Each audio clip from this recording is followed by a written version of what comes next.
fabulous day for the market, with the banks once again leading the charge. Buy.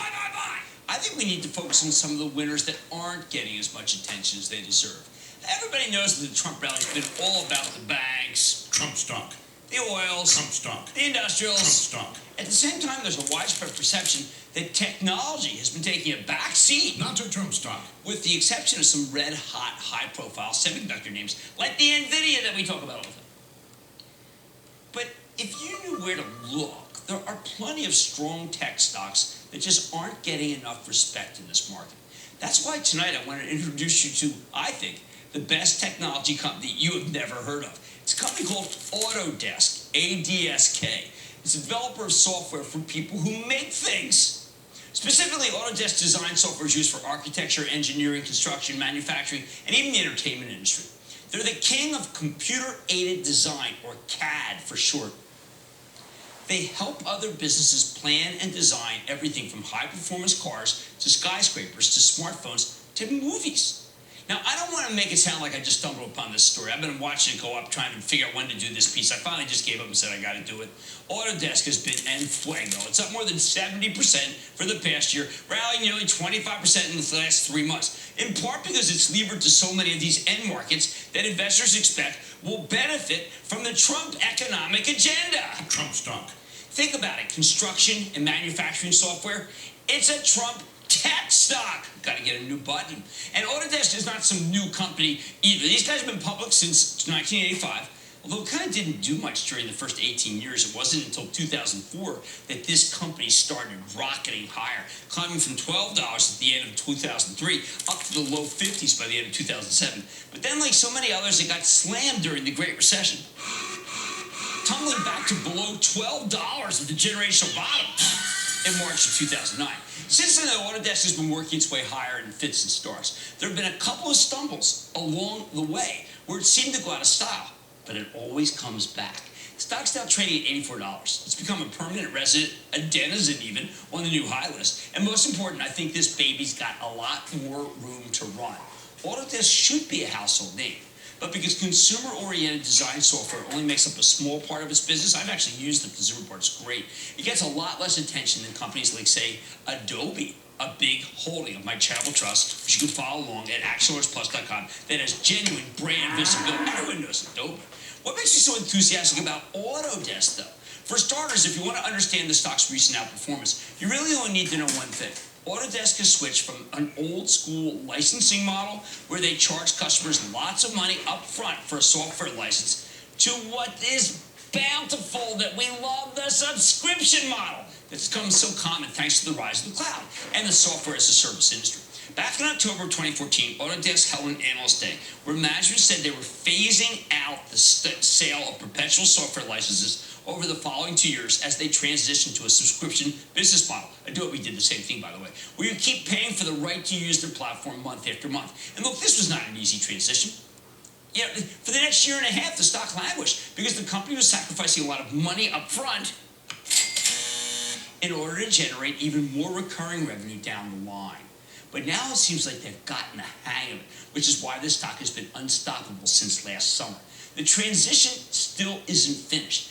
In its 2015 fiscal year, Autodesk got 53% of its sales from licenses, 47% from subscriptions. But by the first 9 months of 2017 fiscal year, which is actually already ended, subscriptions made up 62% of the business, while licenses were just 38%. They've crossed over into nirvana. Why do we like this subscription-based business model so much more than just the regular licensing thing? Okay, consider Autodesk's most popular product. It's called AutoCAD. Before the switch, your company could buy it for $4,195 up front, with optional annual maintenance fees of $545 if you wanted upgrades, customer support. With the subscription model, though, customers now pay $1,400 a year for AutoCAD, with an option to pay an extra $160 per year for advanced support. The math here is pretty simple. As long as customers continue to use Autodesk platform, they make more money from the subscription model after 5 years. Every year after that is just gravy. And yes, this is exactly the kind of software that companies keep using year after year after year. Now, Autodesk gave us an update on its subscription business when the company held its annual investor day in December, when I should have been talking about it, but I thought it would come down, and management told a very bullish tale.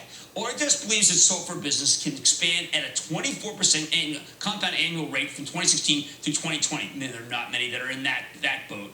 The main driver, they're looking to generate 20% subscription growth as they gradually inch up their prices. That means they're going to have to sign up an estimated 800,000 to 900,000 new subscribers.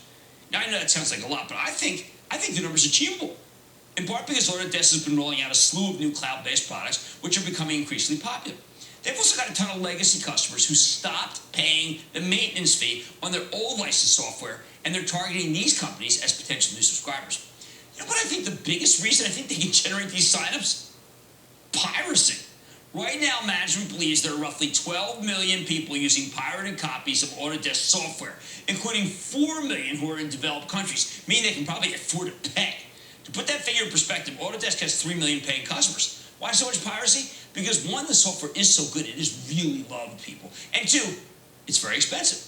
But Autodesk now claims they have new ways to identify users of its pirated products, so the company can contact them and then threaten them with serious legal consequences if they don't sign up for a legitimate subscription. Talk about a high-pressure sales tactic. Obviously, most of these people will never pay up, right? I mean, they're pirates. But if Autodesk can convert even a quarter of these pirates into paying customers, that would double its subscriber base, and that would be huge. One more thing. Autodesk recently repatriated roughly $1.7 billion from overseas without paying a huge penalty, thanks to some deferred tax assets that were expiring. A lot of analysts expect this money to pay is going to be used for buybacks, and $1.7 billion, that goes a long way, because this is only a $19 billion company. I know $19 billion, but in this world, $19 billion is like only $19 billion. Now, even though Autodesk has been around forever, it's not profitable at the moment, because they're spending in order to expand, and they're still in the middle of switching to the new subscription-based business model. But I think this is exactly the kind of tech stock that is worth owning in this environment, because when they cross over and it is profitable, that's when a lot of people are going to discover this a second time. Here's the bottom line.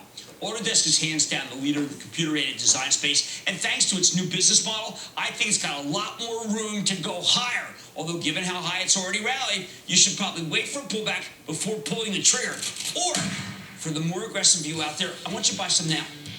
That's why I did it on Friday, Saturday over the weekend. And then wait for the next presidential tweet to send all stocks lower so you can buy the rest. The lightning round is next. Stay with Cramer.